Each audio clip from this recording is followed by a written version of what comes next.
Hello, it is Tuesday, June 23rd, 2020. Massive day, McAfee and Hawk Sports Talk. I am Pat McAfee. Two to my left is AJ Hawk calling from a vacation home down in Florida. And in between us is one of the most electrifying football players to ever step on the field. He's allowed to be associated with USC again after a 10-year disassociation. Ladies and gentlemen, Super Bowl with USC Ben. I assume it's been a bit emotional to kind of take a trip down memory lane and kind of relive the glory days back whenever you and USC took over everything. Well, I think emotional would be an understatement. This was something that, this is USC. My stop at USC is where I became a man. It's where, the guys that I play with on the football field pushed me to my abilities. To the things that you saw on the football field was a reflection of the culture that we built and the reflection of the guys around me. And so, if you're to say that, what happened with me and USC was emotional would be an understatement, because this was something that almost killed me. This was something that, I went through during my NFL career that where I was depressed. I was suicidal. I went through a wave of emotions that really affected me in such a way because I was in New Orleans by myself. I didn't have family there. I had my teammates there, but as AJ knows, when you go home after practice, you know what I mean, and you have that time by yourself. And for guys who are married, they go home to a family. But for the young guys who aren't married and who don't have that at home, there's a lot of time by yourself, and there's a lot of time to think, and there's a lot of time to meditate on certain things. And if your mindset and if your foundation is not in the right place, that can be deadly, and that can be something that can truly hurt you. And so for me, the things that I went through at USC, when I look back on it, and I look where we are now in 2020, I appreciate what's about to happen. I appreciate the fact that these young kids are going to make money off their name, image, and likeness, because I know what it's like not to be able to do that. I know what it's like to kind of still be hamstrung, at the college level, where the universities are making millions and millions of dollars off of you, but you can't make any money off of you. And what that does now, the way I see it is, now we're going to allow people to be able to make money at an earlier rate, and also they're going to be able to take care of their families, right? They're going to be able to eat a little better, right? Their life is going to be just a little bit more comfortable, and that's the way it should be when you're in college. There's this narrative and this misconception that you're supposed to be broke in college, right? You're supposed to be broke, and you're supposed to still be struggling, and you're supposed to still be trying to make it and figure it out, right? But at the same time, somebody else is benefiting off of your name, image, and likeness. And so all we asking is just for a little piece. You know what I'm saying? Y'all making millions off of us, so just let us make a little bit of money off of us at the same time.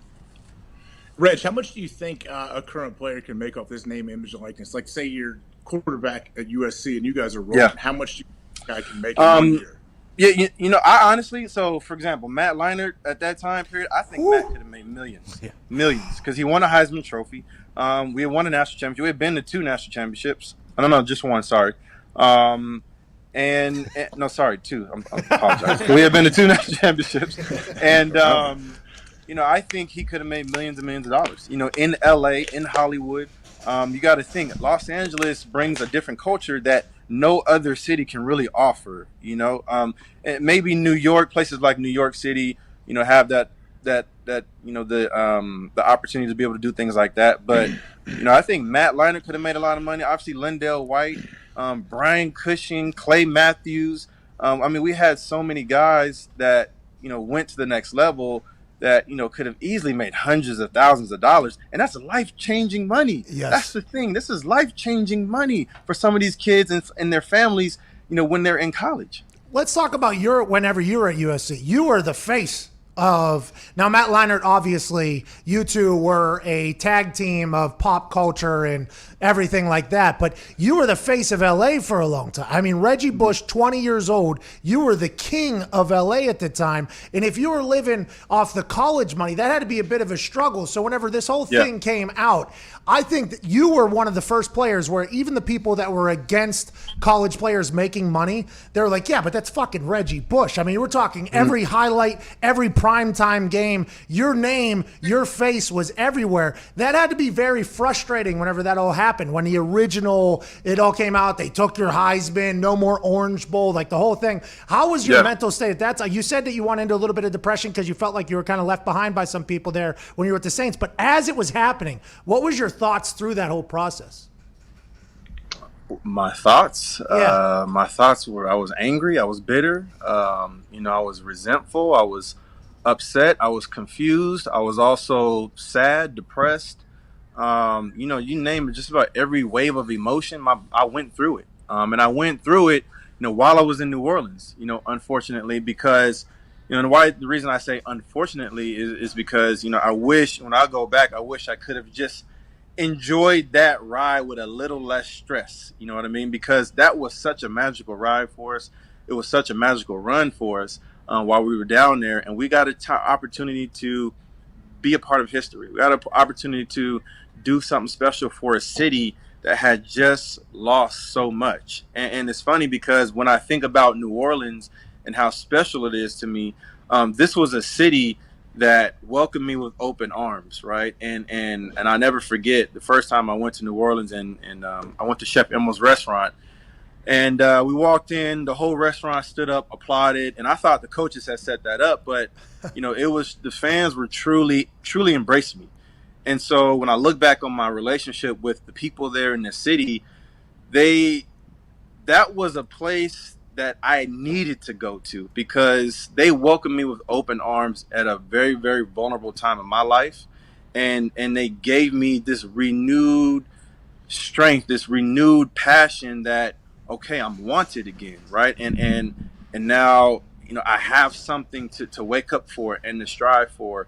And so New Orleans is very special, very near and dear to my heart because, while they viewed us as, kind of their saviors, I was viewing them as my savior. Phew, that's deep. Is there anybody that was in New Orleans in your life at that time that had any idea what you were going through mentally? My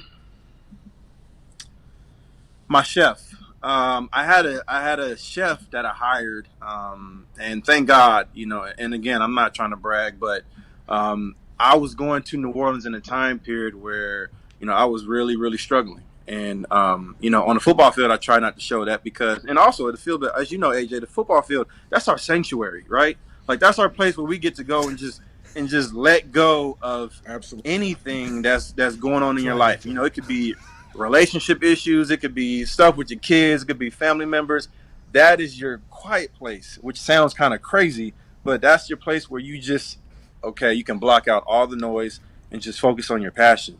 And so for me, I think my parents knew, a little bit what I was going through, but, the person that I really was, really close with, and saw on a daily basis and spoke to all the time was my chef. And, his name is Nelson Gason, and he's a great chef, but he really became like that person that I just spoke to a lot about everything that was going on in my lifetime. I mean, he saw all the different, ups and the downs. And I appreciate him because he listened, you know what I mean? And a lot of times, that's the most important thing is to be able to listen to just somebody when they're going through things and it's not always about trying to get to answers either. It's just about having somebody there to speak to talk to. And that's what my chef was for me, man. And I appreciate him so much. We still talk to this day. We still keep in contact. I know he was working for Will Fuller down in Houston. I'm not sure if he's still working with him, but yeah, man. So thankfully I had, somebody to speak to, but again, it wasn't enough. If I would be lying if I said it was enough that it was just, my chef that I spoke to because, he wasn't there. He wasn't part of the process. So he didn't really, understand it, on the level that I did. Well, I'm happy that your chef gave you a good ear to lean on. I heard some stories from people that were in locker rooms that when the Heisman was taken from you, okay, the Heisman was taken from you. You weren't allowed to be a Heisman winner, even though every human on earth voted for you to be a Heisman that year.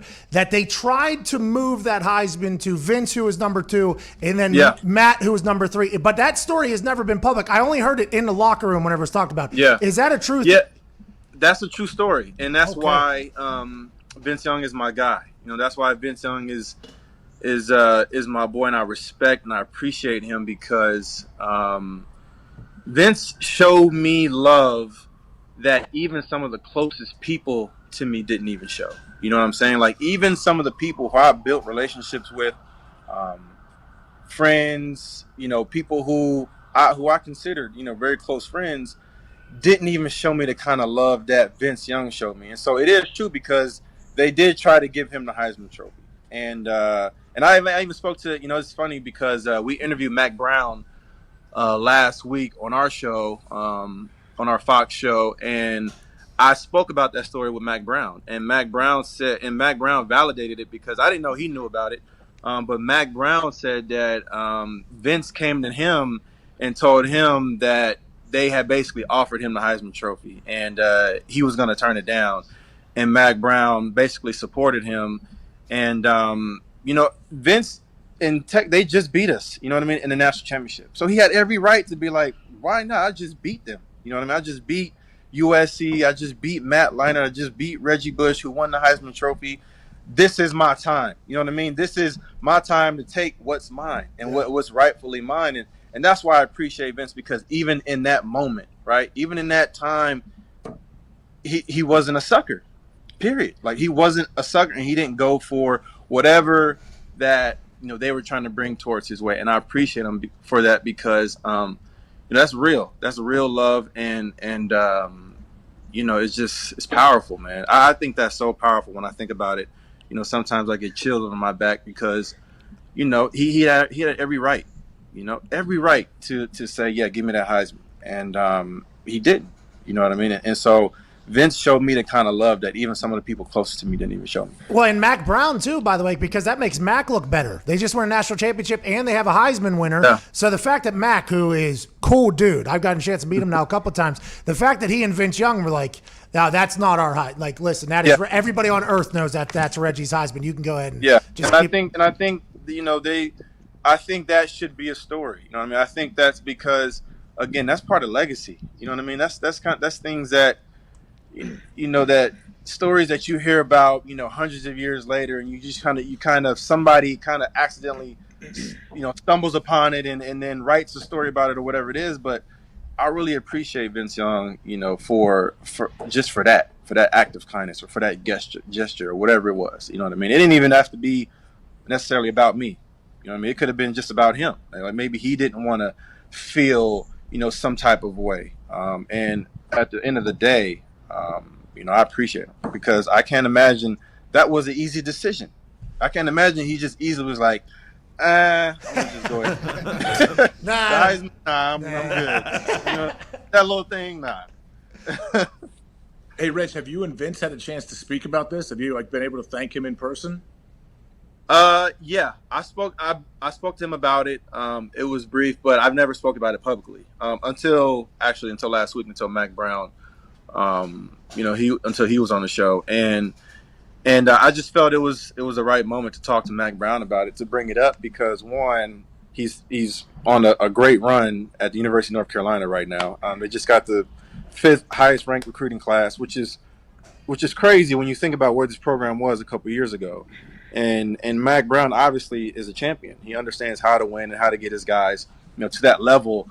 To where they can play at that level, and they believe now, that they can win the ACC. And so, I just think there's something to Mac Brown's character that just screams success, and also, I thought it was what Vince did. I thought it was a reflection of the kind of culture that he raises his guys in, that he brings his players into. Now, are you getting your Heisman back now that the 10-year disassociation? You have no idea. Has this been talked about? We'll see. I mean, let's get that back. What are we doing? Give the guy his Heisman back.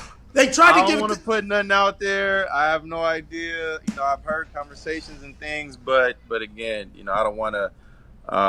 If it's not here, it's not here. Now, they tried to give it to Vince. They tried to give it to Matt. They held it away from you for 10 years. It seems like it's only right to give it back, but the NCAA and Heisman had made worse decisions before. I wouldn't be surprised. What is it? Mike Bohn, the athletic director at USC. What has your relationship been like with him, and what are the thoughts? Now, let's assume that college football happens, right? Let's assume that college football is going to happen. What will the relationship with USC look like going forward? Do you know? Me and Mike Bohn have had great conversations already. Me and Mrs. Folk, who I think the absolute world of, we had an amazing conversation. Me and this lady who we've never met before. We had a Zoom call and we spoke for about an hour and a half, and it was a great call, man. Really good call. And then I spoke with again, like I said, with Mike Bohn, and our relationship has been good. And you know what? It's gonna be good. There's no reason for us to not have a good relationship because Mike Bohn and Carol Ford and everybody else that's there, none of them were part of what happened, to me in 2005, and during that time period. So, this is something new, and I'm excited to get to know these people. I'm excited to, get back to USC and to help, just be around the young guys, be around the coach, be around, the team and help, get that culture back to what it was when we were there. Reggie, if this was 10 years ago, you think you would have had to think twice about coming? Like, would you have ever said no to their offer if they wanted to bring you back? It's just, I truly believe in timing. I believe timing is everything. And 10 years ago, I don't know if I would have been in the right mental space to be able to handle something like that. I believe that I've matured and I've grown as a man. I've grown spiritually. I've grown in a lot of different areas, and I think the timing is right now, and I think the timing is perfect. And I also believe that God's timing is always right, man. There's a lot of times where we want to control everything in our life. And, it's crazy because, and I'm sure you guys can attest to this, it's funny just how much control we don't have, over our lives. And even though we like to think we do, we like to think that, we control any and everything around us, but we really don't, And I believe that the timing is right now. And I believe that the timing is also perfect and I believe also the people at USC are also the right people, for us to embark on this new journey together with me and Carol Ford and the new AD and all the other people there. I can't wait to get to know them, and I can't wait to get back. Can we talk about your time at USC? You were a video game. I mean, it was some of the shit you would do. It made your cutbacks were. I got a chance to play with Pat White and Steve Slayton, and obviously, incredible highlight reel players there. But it felt like every time you were on national television, it was must-see. The old stop, whole full stop, cut back, and then the Bush push, obviously against AJ's brother-in-law. I mean, when you look back at your USC time, aside from the way it ended. Right, and I assume that could be a little bit gloomy too, so you might not even like to take the trip down memory lane until this all started to happen. But when you look back on your USC career, what are some of the things that jump out? I mean, the only thing I think about is all the incredible highlights and just and I would assume like there's some of that for you as well. Yeah, 100%. The things that I take away is when we played on Saturdays and AJ, you guys will be able to test this. Thank you, Jesus Christ. When you guys play on game days, right? When you guys. I don't know about Pat. Maybe not Pat. Just go, please. But when we play on games, that's party time. That's time to go have fun and just let all that aggression, all that stress out. Whatever it is, that's your time to go out there and just release. And that's why.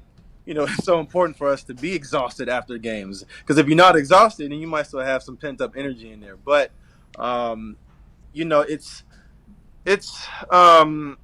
You know, I've always Did you appreciated. feel like you were just faster than everybody? Like I've never felt this feeling before ever in my life. Did you go on the field and you were just like, yep. I did. Yeah, I did yeah. feel like that. I did feel like that. I have to admit it. I did feel like I was just faster than everybody. It looked like it. Jeez. I mean, those covers.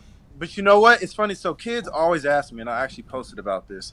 Kids always ask me on Instagram or on social media, how do you get faster? And I tell them, go run track and field.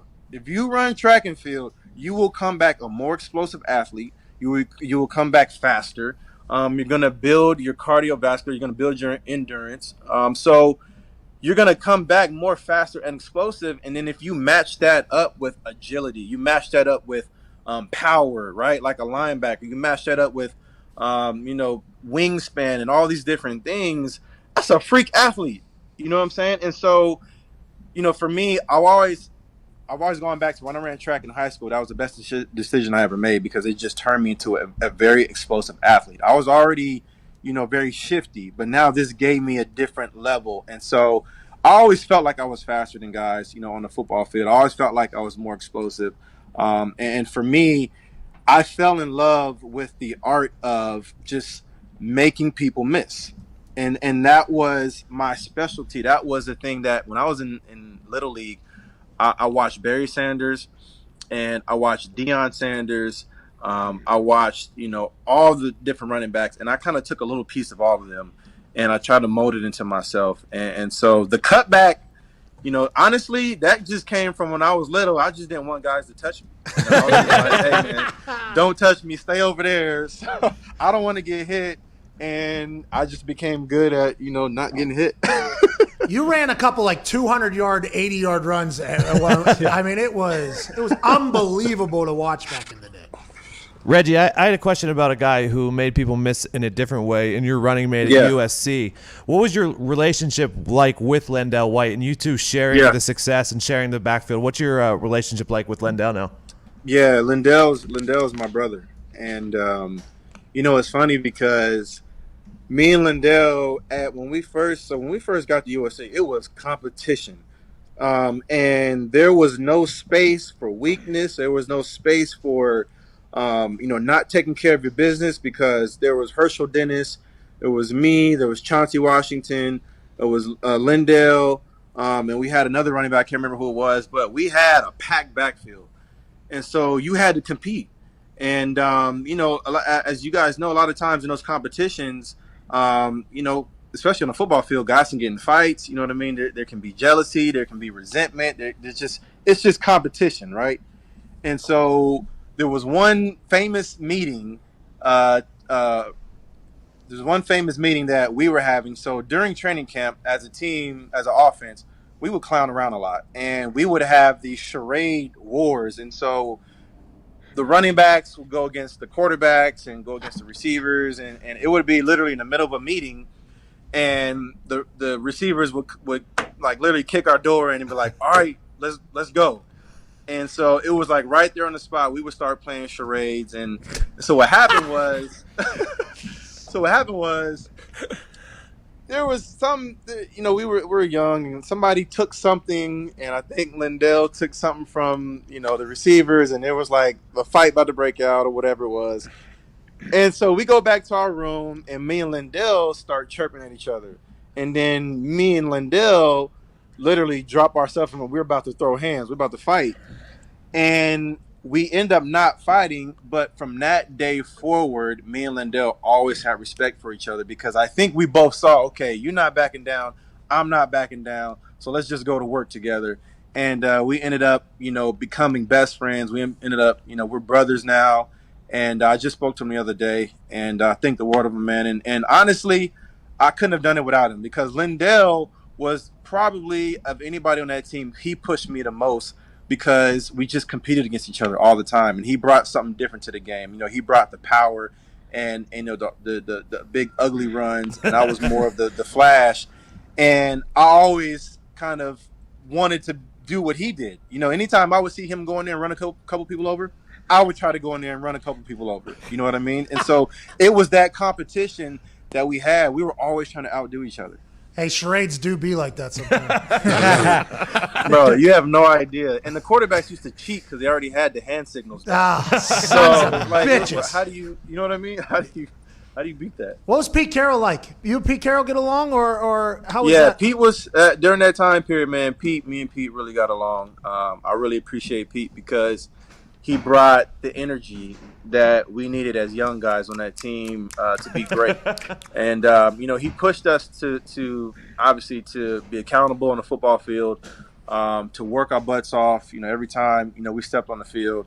But I also love the fact that he made football fun, and that's the thing that a lot of coaches can't do that. I don't know how many coaches you guys have been around, but a lot of coaches, some of them, more of them, more often than not, they make it stressful. Oh yeah. And so when you find coaches that are like players coaches, we all hear these stories about them. You're like, damn, you had a players coach? It's like it's like this phenomenon, right? It's like this thing that not everybody gets.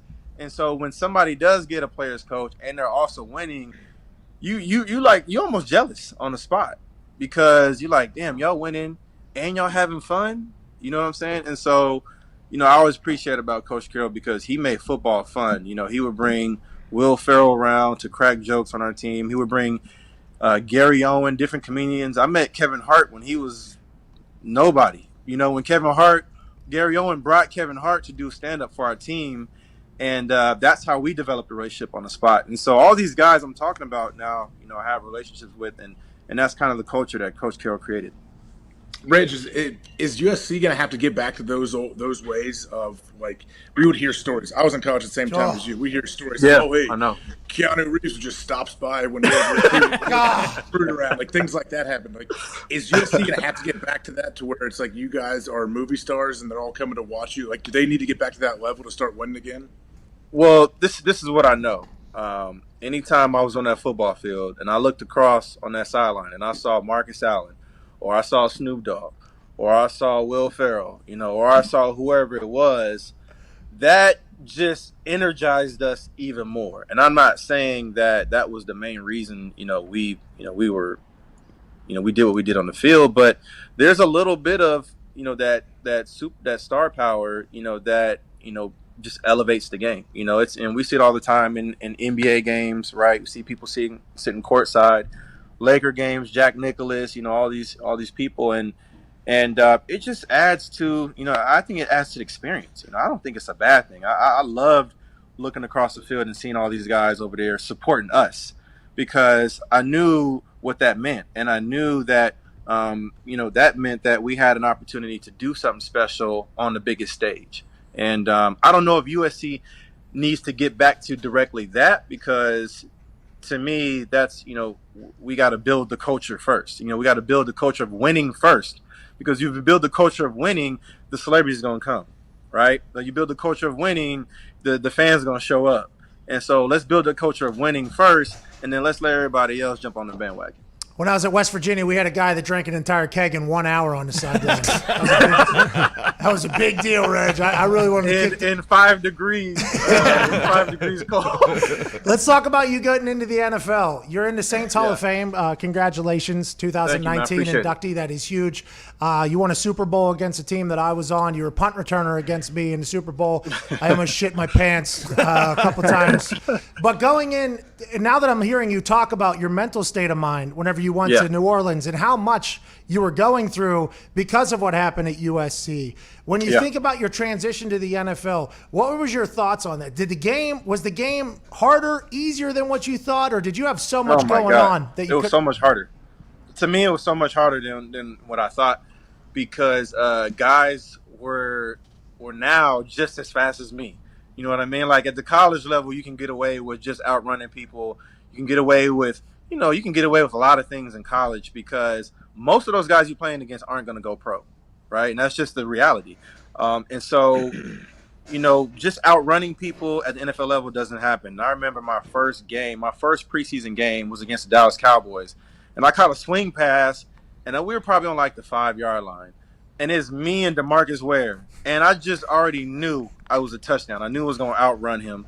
And he caught me, ran step for step with me. And, DeMarcus, his wingspan is crazy.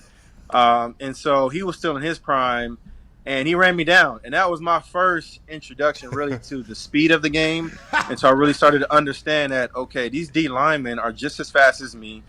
These linebackers are just as fast as me. So I got to find a way to try to gain an edge, because now I can't just rely on my athleticism anymore. I got to get smarter. I got to get knowledge. I got to get all these things to give myself an edge. And it was tough. I ain't gonna lie to you. My rookie year, people was trying to knock my head off. It felt like every game I was public enemy number one. It felt like every game, guys, when you come from a story program, you win a Heisman Trophy, national championship, guys want to try you. They want to know, is this real? You know what I'm saying? Is what I seen on TV, is that real? And a lot of games, man, where I just felt like, guys was just trying to knock me out, take me out the games. And hey, the night before the games too, they're watching and everybody's hyping up Reggie Bush, best athlete to ever come on the field. And you got these guys who are in the NFL. Yeah. Like, oh, we're gonna see. We gonna see. We gonna see. That's real. Hey, Reg, what was that first training camp like, Reg? Sorry to cut you off. Camp? Was that when you were still going to Mississippi? And I know Sean Payton doesn't mess around. You guys hit in training camp and it's 6,000 degrees. Yeah, so Sean Payton now is not the same Sean Payton we had my rookie year in 2006. I love going into the locker rooms now, and they're partying in there. They got strobe lights. They got music going. I'm like, what the hell is this? Like, I've never seen this before. And so, I appreciate it, though, because I know what it took to get there. You know what I mean? I know the workload, and I know, I know what Sean had to go through to get to that point. Because when he first got to New Orleans, he wanted to change the culture, and he had to, because the culture of the New Orleans Saints before Sean got there was not winning. They weren't getting the job done. They were the Aints. And and then also it was the year of Hurricane Katrina too. So there was just a lot of uncertainty about the team, about the city, about our stadium.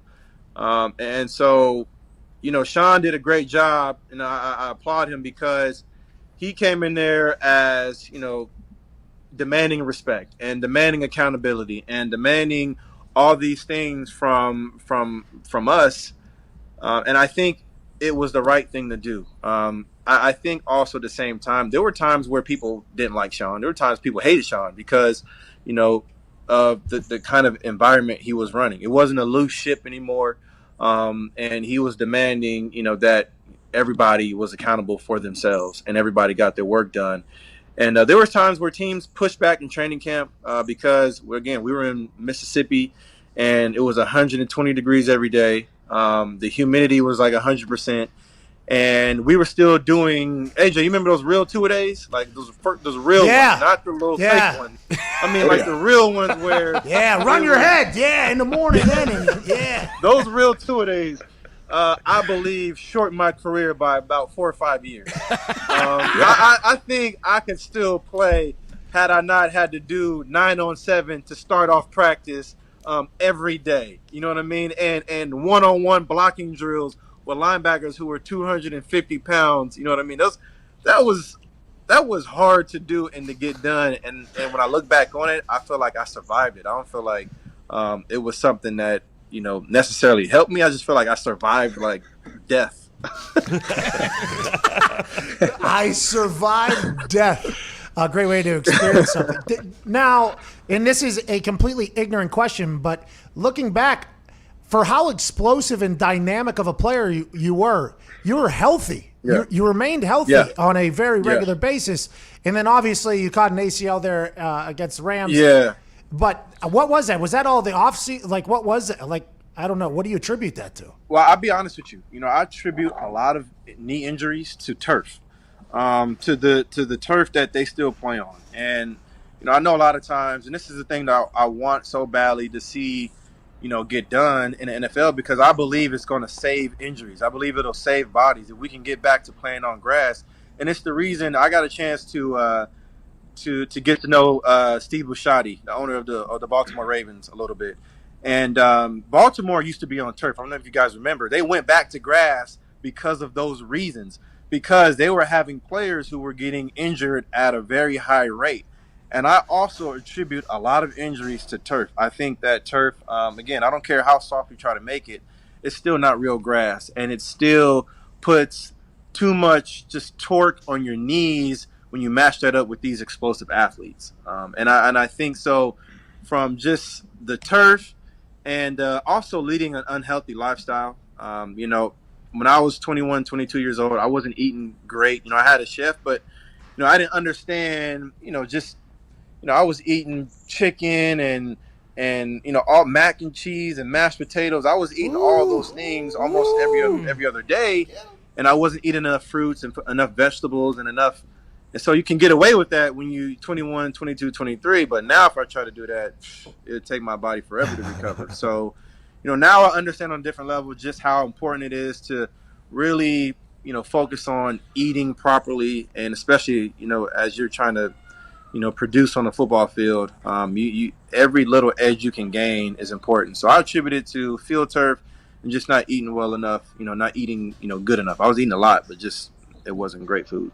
Me too. Reg, I can't thank you enough for your time, man. Your transition no to problem, TV man. has been awesome. I love watching you on TV. You're really good at it. I hope you keep doing you, that. Man. I appreciate you guys, man. Thanks for having me on. AJ, we had some battles on the field, man, but I always appreciate it. Hey, hold on. Hey, here we go, Reggie. Whenever you're taking on this jawline, AJ Hawk, and you're looking at film, what is the thought? You're like, okay, we got a little stocky white guy here, big jawline. He's going to throw his head. Probably can make him miss. Is there a game plan going in? And is that something as a running back that you look at? Like, okay, who's the people we stay away from? What's an easy way to beat said Caucasian guy? Like, does that happen? Well, AJ was a thumper, man. So we knew in the run game he was going to be extra aggressive. We knew he was going to come downhill, trying to put his helmet, in the middle of our linemen. And so, we just, when I was in Detroit, that's where I'm talking about, where we had our battles. And when I was in Detroit, our offensive system that we ran, we always spread guys out. We always tried to, keep the box light.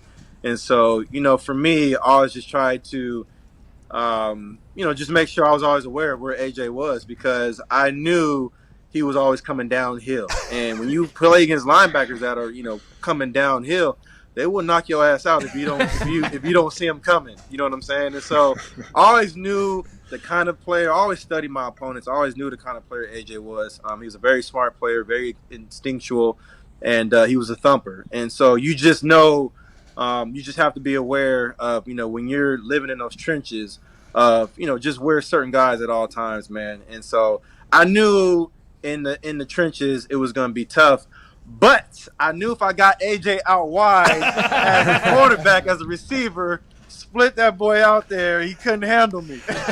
Yeah, no, who can? That's the problem I had. When Reg is in Detroit, they'd motion. Okay, they know it's third down. I got a man-to-man most likely. I hope they can get some. I don't know. No, they'll motion him to empty at number 1, so he's out there at slot receiver. I'm like Deion Sanders out there, and he's a little shake and go. And I even have decent coverage, and Reg will catch the ball on the sideline, make an amazing catch. I'm like, don't act like this is a normal play. I don't stop this. We schemed that play up, man, just for that. We knew it was third down. I knew he had to have me man-to-man.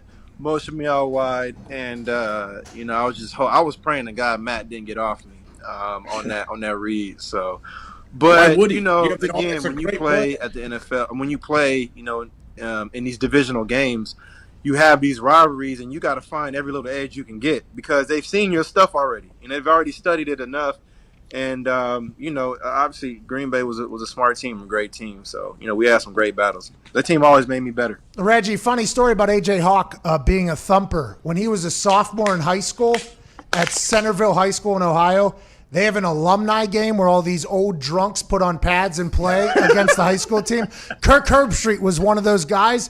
AJ went helmet to jaw. No. Yes, as a sophomore in high school. Ended Kirk Herbstreit's entire career. He has never played football since. Sophomore in high school. Thumper. Hey, that's Kirk's fault. He should have knew what he was doing. He was younger when you put that helmet on. That ain't for the weak. Reggie, you're the best, man. Thank you so much. Sir, man. You deserve the Heisman. You were electric on the football field. We were all very lucky to watch it, and you on TV is amazing as well. Ladies and gentlemen, Heisman winner, Super Bowl champion, living legend, Reggie Bush. Thank you, Reg. Thank you so much. Hey, that's got to feel pretty good. He just said you're a thumper. I don't think there's a better compliment for a linebacker than what he just said to you right there. Now, granted, he said, I get him in space, he's fucking done. But like, aside from that, I think that is a great compliment. Hey, whenever he was going back in the day, dude, it was unbelievable to watch. You hit it. I mean, you hit it. Like when it's like the step back, let the whole defense run by. Like, yeah, every run seemed like a highlight reel run. Dude, it was out of a movie, the step back shit he would do. Because he would even lift the ball. The ball would even be up like this. And you would just see 7 people just by. And then he was just gone the other way. Well, I'm so happy he joined us there. Great conversation. Hey, I almost lost it, Pat. I had a hard time holding on early on. I forget exactly what was going on when he said, AJ, you could have helped. I couldn't help but look at I was looking at you, and I was trying to hold a straight face into the camera, and I just couldn't do it. I just felt it. It was amazing. Yeah, I thought me and Reggie were potentially going to hate each other. But halfway through, we came home. You know what I mean? I need to talk to you, AJ, especially with that beautiful jawline. I got something I'm sending over to you. A brand new sponsor for the show. We got a new sponsor. New sponsor. Let me tell you about Harry's. Okay, Harry's right here. It's been sitting on front of the desk. Harry's is the go-to whenever you're talking about shaving the face and making yourself look professional. Times are tough right now, but Harry's is still here to help you look your best while saving you a little cash along the way. Business on top, PJs on bottom. Harry's has your grooming needs covered with high-quality blades as low as $2 each, delivered straight to your doorstep, AJ, whether it's in Florida, where you're at currently, Ohio, wherever Reggie is, USC. This is what Harry's does. They deliver things right to your doorstep so that your facial hair style that you're rocking during social distancing, is it a mustache? Maybe a soul patch? How does a Harry's razor keep you looking your best? I'll tell you this, it is clean, it is sharp, it is smooth, and right now, if you look at Connor's face, that is a Harry's masterpiece right there. Oh, no. Harry's is going to pull. Hey, cool glasses. Cool glasses. Oh, my. Can we have that money back? Yeah. Cool glasses. Oh, my God. Harry's is the return to the essential quality durable blades at a fair price, just $2 per blade. They've cut out the middleman, manufacturing blades in their German blade factory that's been honing precision blades for a century. 100 years they've been honing down these blades, and Harry's is taking advantage of it for a high-quality blade at factory direct prices. Blade refills are delivered directly to your door on your schedule, with or without a subscription. It's super convenient. In this particularly challenging time, feel a little better about your purchase. 1% of all proceeds are set aside for nonprofit organizations devoted to helping provide access to better health care for men and veterans. Hey, I want to let you know. That mic picks up. Yeah, that mic does pick up your grunts. Sorry. In the middle. Hey, squeeze your plastic water bottle as hard as you can. Right now, I cannot hear myself, so this is throwing everything off. well, that's all right. That cough, the cough in the middle of a couple of his answers. I love it. Sandy Lyle. I love New Orleans, but And to help support those who need it most right now, Harry's is donating $1 million. Holy shit. What? Let's get back to this, please. To help support those who are in need most right now, Harry's is donating $1 million worth of shaving supplies to hospitals across the United States. wow! Good job, Harry's. Listeners of this show right now can get their Harry's trial set for just $3 at harrys.com/Pat McAfee. That's HARRYS.com/PATMCAFEE, and you'll get a weighted ergonomic handle with a firm grip, a 5-blade razor with a lubricating strip and trimmer blade, rich lathering shave gel with aloe to keep your skin hydrated, and a travel blade cover to keep your razor dry and easy to grab on the go. Redeem your trial set for just $3 when you go to harrys.com/Pat McAfee. Enjoy the 10 million people who have tried Harry's. That's harrys.com/Pat McAfee. harrys.com/Pat McAfee. How about that? $3 you're getting a weighted ergonomic handle for a firm grip, 5-blade razor with a lubricating strip and a trimmer blade, rich lathering shave gel with aloe to keep your skin hydrated, and a travel blade cover to keep your razor dry and easy to grab on the go for $3 at harrys.com/Pat May. There's no way they're making fucking money off that. Hey, we like beating companies and stealing from companies. It sounds like Harry's is losing money. harrys.com/Pat McAfee. $3. You get an incredible lineup to keep your face shaved, moisturized, and beautiful. Hey, Reggie's a good-looking dude, by the way. I couldn't imagine being Reggie Bush back in the day in L.A., being that guy. Man. I couldn't have even fathomed being Reggie Bush back in the day. Yeah, Reggie Bush, Matt Leinart, Lendale White, that whole crew. Can you imagine? Like, all the actors and celebrities and all these people wanted to hang out with them more than the players wanted to hang out with the celebrities. He was the biggest star, I'd assume, in L.A. whenever he was there. I mean, they were on national TV every single week, and every single week he was doing something that was insane. This was before Twitter. Imagine if Twitter or any of these TikTok, who knows, any of these viral platforms that there are, Reggie Bush would have been at the top every single week. It would have been like, Reggie Bush is trending, Bush is trending, holy shit, Reggie is trending. Like, there would have been so many things. He was the next level, and I'm happy that with his rekindling here, the stoppage of the disassociation with USC, more and more people who weren't around whenever he was hot are going to get to see his highlights, because I think that's what's coming next, is all the reliving the Reggie Bush glory days, and I'm here for it, all the way here for it. Well, I didn't realize, like, did you have any idea it was that difficult for him when they took the Heisman away from him and all this stuff was happening? Like, I guess you just look at it and you assume, like, oh, everything, what do you mean? He doesn't care. He's making a bunch of money. He's playing great in the NFL now. Who cares? Like, that's, I guess, what we don't really give time to think about that when, it's a real person. Like, real things are happening to them. He's very bummed out that the school that he put on the map, he probably feels like, or helped put on the map, he's not even allowed to go back and visit. He's not even allowed to talk to anybody. Nobody at USC is even allowed to talk to him. Pete Carroll's gone. He has zero connection to them. His family isn't with him. Although he's a first-round draft pick, he didn't get picked over Mario Williams, remember, who was drafted strictly to sack Peyton Manning. Charlie Casserly eventually got fired for that. That was a big deal. But yeah, the thought of what was going on in between his ears while this was all happening, while trying to figure out the NFL, while being a target for everybody. I mean, there's a lot for a guy to handle. He comes out as a Super Bowl champion, Saints Hall of Fame member. I hope he gets his Heisman back. He's back with USC. I mean, it's come full circle, but there for a little bit, I'm sure he said he was suicidal and stuff. That's crazy. I would have never guessed that. Yeah, and we didn't. I mean, maybe we'll have him on again at some point, but we didn't really get into like how often did he see his chef? His chef guy was the one dude to kind of lean on, and he could listen. Only guy he could have in person to listen to him. Like, I guess is that dude always there? Do you think he was living with him? I don't know. I never really understood the whole chef thing. Did you have a chef, AJ? I do not have a chef. No, not now. No, I never had a chef. Didn't but microdose you with seafood and shellfish? I do that myself. I did that. I beat that myself. Amen. I had a couple of shrimp last Hell yeah! Hell yeah! Hell yeah! The chef thing I never understood, though. There's all these nutritional supplements now, but I didn't understand the chef. Like, did they live at the people's house? Like, did you wake up and they're there making breakfast? DJ Khaled made it seem as if the chef is just there living at the house on his Snapchat. I don't know, but that's a smart move. That was ahead of his time, by the way, getting a chef. Not a lot of guys were doing that back then. Now it's kind of like the modern move is everybody does that. AJ, I'm so happy Reggie came on, man. I didn't know if it was going to happen. I had no idea if it was going to happen. That was a cool convo. I never knew. I didn't know how long we had him. So, like, 15 minutes in, I thought, like, okay, are we using too much of Reggie's time? We had him on for, 40 minutes? Yeah, I had no idea either. I was just trying to, like, get a read on his answers on how miserable he was. Because normally at the end, yeah, I tried hard. It was a lot of fun. Oh, okay, this son of a bitch wants out of here now. He was going. I think he potentially enjoyed that conversation. Oh, yeah. He did too. I mean, I hated the first 10, 15 minutes just because of the amount of disrespect that was happening. But after that, I mean, I really enjoyed it a lot. Yeah, did you hear him ask Mac Brown about the whole Vince Young Heisman situation? No, I actually heard it in the locker room. But at that point, he didn't know I was in the locker room, so I said I had to hear it from somebody in the locker room just to carry on. I wanted to see if we could go the entire show with him thinking I never played football before.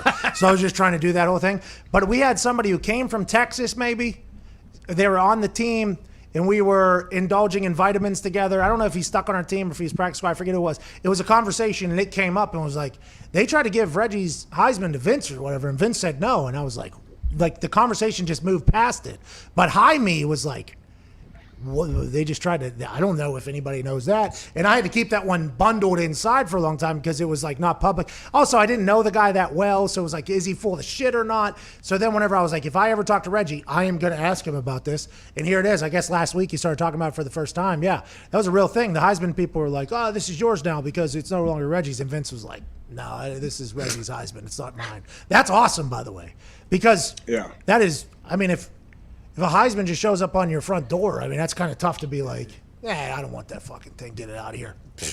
I give Vince a lot of credit. But the thing is, though, so he has like rekindled his relationship with USC, but the Heisman committee, are they still going to say his year that nobody won the Heisman? If you go to the website, it just skips over the year? I have no idea. I would assume that it would only be right to give the guy back his Heisman, especially at this point with his relationship at USC now. I would assume on Tuesday, June 23rd, after talking to him and hearing how he's speaking about how much that really affected him, and like I think that is a much deeper conversation that I assume the NCAA and Heisman people never really had. Like, oh, should we worry about this guy as a human at all? That we just completely disassociate everything he just accomplished in his entire life? Like, I bet you they never even thought about that, as I didn't. I never even thought about Reggie caring about that because he's Reggie Bush is always the thought. But now hearing him tell his story, and I think the more and more he talks and the more he goes back to USC, I think it's only a matter of time before the Heisman people go like, hey, we were wrong about this. In fact, we tried to give it to Vince. It's kind of fucked up too, now that we think about it. You know what I mean? And then your teammate too. And then also Matt Leinart as well. Once Vince said no, we were like, well, fuck him. We'll go to Matt then. Matt will take Tell them it. to shove it up their ass. Yeah, you did or Vince did? I would. You would? would? Vince did, yeah. Yeah? Yeah, I you're don't so want it back. noble. You took it away from me. I don't want it back now. You're so noble. Oh, you're talking about Reggie? Yeah. Oh, jeez. No, if I'm Reggie, I'm taking that thing so I can put it up in I would for sure. And also, by the way, I'm giving another speech. I'm giving another Heisman speech ceremony, as if I just won it again. Screw those On people. the actual Heisman website, it just skips 2005. I mean, O.J. Simpson still has a couple Heismans, and they won't give Reggie one. Screw those people. I'll tell you what. I'm just saying. Fucking OJ. How about him how do we get him on this show? How do we get OJ Simpson on this show? I'll reach out. I have some questions. Zito. Zito doesn't know him. What would be how would you start off the talk if we had OJ on? Like, hey, how's it going? Ladies and gentlemen, Hall of Famer, former Heisman winner, and alleged murderer, OJ Simpson. There you go, Juice. I honestly think he might enjoy that interview because he's talked in circles around everything now. So I think it'd be fun. Maybe we'll get him. Zito, reach out. Got it. Don't get too close. Don't get too close. Can we all wear gloves? Yeah, definitely. I'm coming. Well, this is for COVID-19. I wear these leather. These are kind of small. Reggie's Gonna need a bigger knife. man. Reggie was awesome, dude. Jeez, Reggie was awesome though. He really was. That was a cool convo. He doesn't do a lot of interviews. He doesn't. And a lot of people that I told a couple of people that we're potentially going to have Reggie on this morning show and then this show, and they're like, maybe. Yeah, sure. Maybe. That's always the thing. Is like maybe, because I think he's kind of like, I don't know. He has kids now. He's married. He's in a whole different world, and I don't know how much he enjoys talking about everything. You know, I think that's kind of something that obviously hit him pretty well. So I'm so thankful he joined us for that conversation at 40 minutes too. Good shit.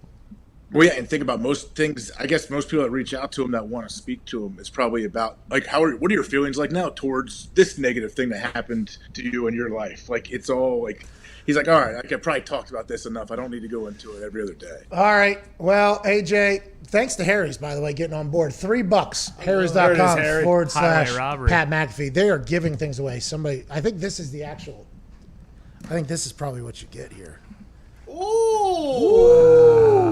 Oh, don't do it. AJ, you hear that? Ergonomic handle, cuz, for a nice firm grab. Respect. Ergonomics. Oh, there's the thing in there. Yeah. Okay. Yeah, this is what you get. $3. Need to go in there. AJ, you see this right here, this razor? Be careful, it's sharp. OJ would not use this, but Oh, jeez. Oh, we just lost Harry's, I think. Harry's AJ, the blade OJ used. AJ, don't do that. Zito, there's no reason for that. Go back to your vacation. I don't think we'll have a show Thursday or Friday because I have a bachelor party weekend that I'm going on to golf in Colorado and Michigan. You know why we chose to go to said states. I think I might know why. Marijuana. Can you just walk into one of those places? I do believe. Yeah, you Yeah, can. I do believe. I've been getting real into golf, AJ. I heard you're already pretty much scratch.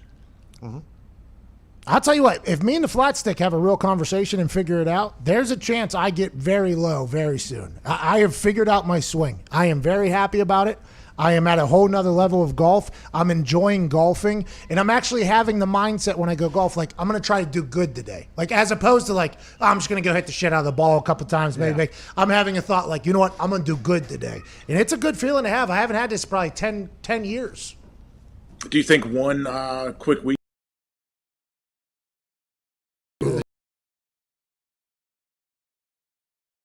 React. So I see how the boys react. So we will see you next Monday. AJ from Florida, myself from Indianapolis, all the boys. We can't thank you enough for fucking with us. Reggie Bush, what a man, what a legend. And we will see you on Monday. AJ, anything to say to the people here whenever we won't see them for a couple days? Yeah, we'll be back Monday. Pat, have fun this weekend. I'm excited to hear. I'm excited to hear stories about what you did. AJ was invited, by the way. He chose to go down to Florida with his family in 45 days. Real selfish of him. Yeah, he was invited. You guys just love golf too much. I couldn't wake up. I wouldn't want to play at 7 a.m. and have another 18 at like. But yeah, because there's no fans for you to tackle into lakes. Yeah, but I it's mean, not, we could it's not set about that up golfing. for you. It's not about golfing. Oh, I would pay so much What's it money to about? see you tackle Connor into a lake. Yeah, for God, sure. that's what it's about. That's That is what it's That's what we about. would have been doing. Fellowship. It's about fellowship. Yes. Yeah, and you're just on a field. I mean, everybody knows. I think we bought out a few hours worth of tee times too, so we just have the entire course basically. I mean, Again. This time we're gonna do it right though. This time we're gonna do it right. Oh yeah. We're gonna do it right this time. It's just nice to get out there on a course, you know, do a little of this, talk a little shit, hit some shots, maybe drink a little beers, Gamble a little bit. you know, smoke a lot of the trees because it's legal up there. I mean, it's just what it's to do. From myself and AJ, we can't thank you enough for watching. We'll see you on Monday. This has been McAfee and Hawk Sports Talk. The greatest sports talk show on the internet from 1 to 2 Eastern Standard Time. So come on down for a mental vacation with the boys on YouTube Live. It's McAfee and Hawk. It's McAfee and Hawk Sports Talk. AJ used to tackle quarterbacks. And he's a rust belt kind of guy. He's a thumper. Looking for the 2010s, kicking Pierce missiles to the sky. It's McAfee and Hawk. It's McAfee and Hawk Sports Talk. It's McAfee and Hawk Sports Talk. Are you down?